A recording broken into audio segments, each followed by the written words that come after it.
ဒီ4 second box breathing လေးကိုကျမနဲ့တူလိုက်လို့ဖို့ဖိတ်ခေါ်ချင်ပါတယ်ဒီလေ့ကျင့်ခန်းလေးဟာစိတ်ဖိစီးမှု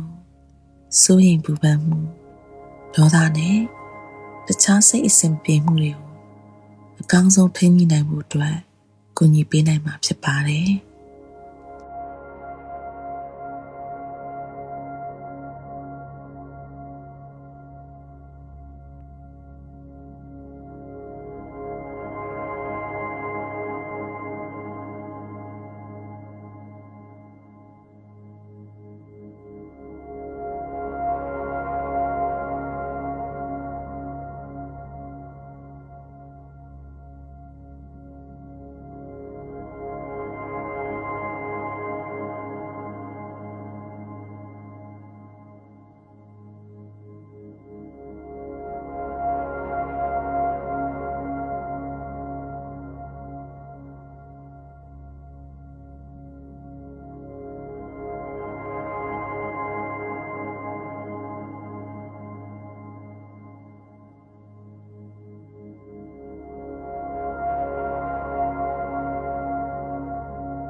ဒီလေ့ကျင့်ခန်းလေးကိုအကောင်းဆုံးလုပ်ဆောင်နိုင်ခဲ့ပါတယ်